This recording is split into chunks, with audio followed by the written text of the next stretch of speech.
So finally, how do you find a PR story? So part of this, we need to consider what is the most common PR mistake that we tend to see when people first starting out. Well, that is actually forgetting about the journalist, and often that looks a bit like writing press releases like marketing literature rather than like news stories or things that journalists would be interested in. It can also look like prioritizing marketing messages over newsworthiness, so not highlighting the newsworthiness of the story first and delving straight into sort of marketing messages. And it can look like forgetting what's newsworthy. So here it's just important to note there's often this tension between brand and what a company might want to say in an ideal world and what journalists will actually publish. There's often a sweet spot in the middle, and part of PR is not just pitching to journalists and building contacts and getting media coverage. Part of PR is also finding that sweet spot and going for that.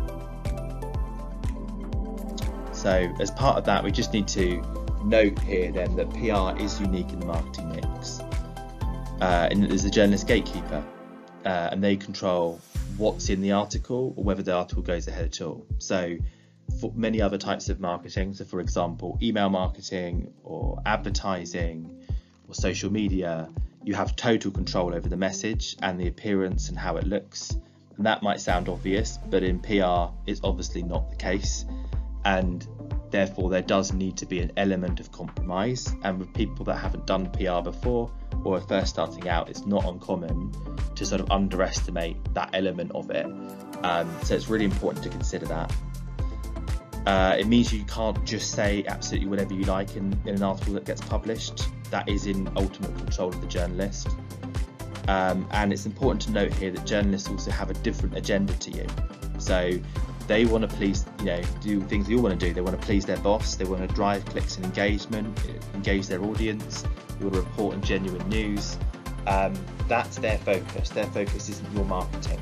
And that might sound obvious, but it's a good starting place and a good frame of mind in which to approach PR if you're going to find that sweet spot that we discussed earlier. So how can you get a newsworthy story, or how can you identify a newsworthy story? So the answer to this is that every business, or at least most businesses, have some sort of PR potential. But not everything about what a business does or wants to say or its products or services is necessarily newsworthy. And as we mentioned earlier, journalists do focus on news from the perspective of their readers, not from marketing messages.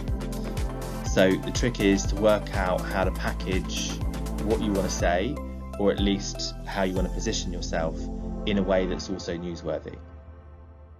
So what is newsworthy?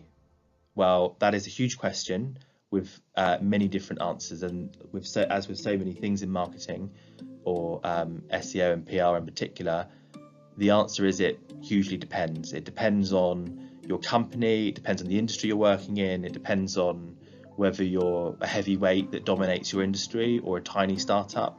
It depends on the industry you work in, it depends on the media you're going after, it depends on the sort of PR coverage you want. And it's hugely different, and so there's no one fits all answer to this, and that's where you're going to need, if you don't know the answer to this or you don't have an inkling, you're going to need some sort of bespoke PR advice on what that might be for you from someone who's experienced in PR, ideally experienced in PR within your field. But we will go through a really basic example here just to give you an idea of what we mean. So in this example, we'll look at a local company that's targeting a local business. So this may be, for example, a local solicitors or a local private GP practice that's looking to target just the local business media in their local area. Things that local business press might be interested in includes things like, a major new expansion of their business, a major new investment, or a major deal or significant initiative or partnership. It may include things like a significant industry award win or a national award win for your business. It might include movers and shakers, so the appointment of very senior new people or talented new people to your business. It might look like a really major milestone in your business or anniversary, for example. And it could look a bit like sort of providing bespoke and unique data and insights as well.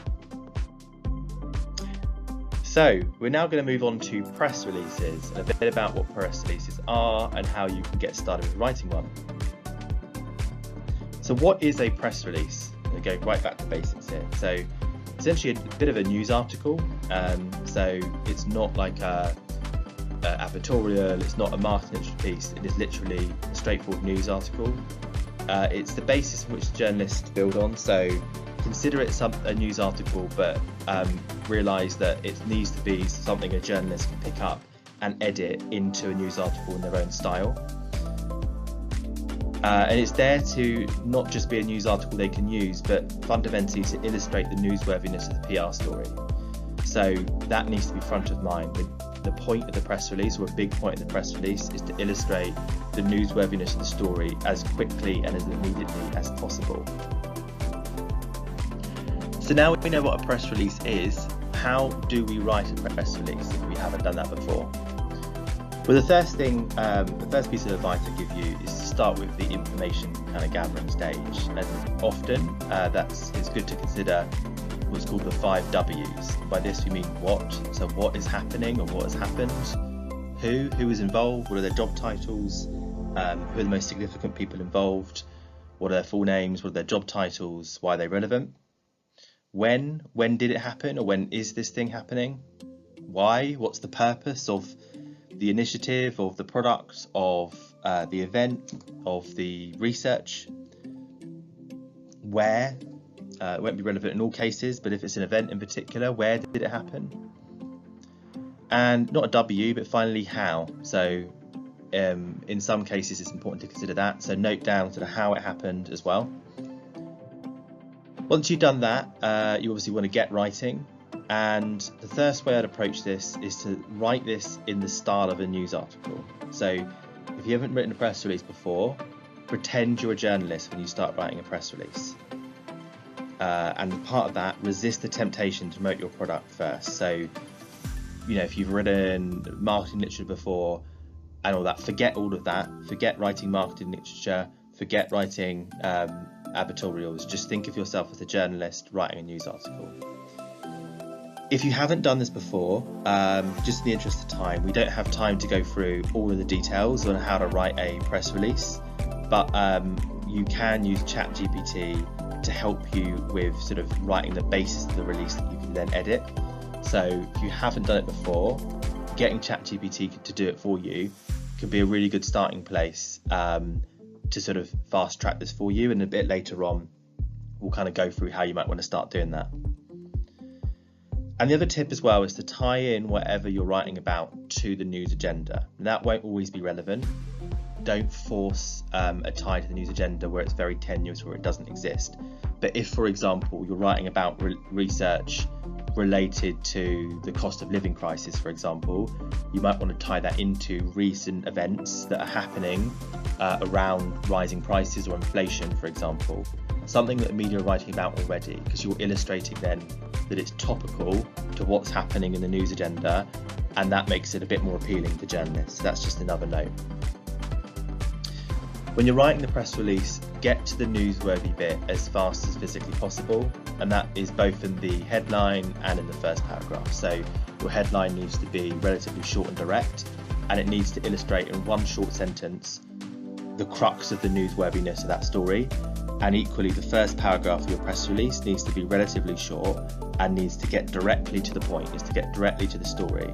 It doesn't mean that you can't frame the story in a particular way. It doesn't mean that you can't add some things in that you want to, but you need to avoid waffle and you need to communicate very quickly, so that if a journalist only has 20 seconds, 10 seconds to start reading your press release, they're able to understand what the newsworthy hook is just by reading the headline and the first sort of couple of sentences of your press release. Keep it short, so don't go crazy long. Short, normally it's like short and concise paragraphs within reason. It needs to be concise, so that the journalist actually reads it. It needs to be visually appealing, so there's nothing less appealing to read than a big wall of text and a paragraph that's half a page long. So keep relatively short paragraphs relatively concise sentences within reason. Keep it to the point within reason.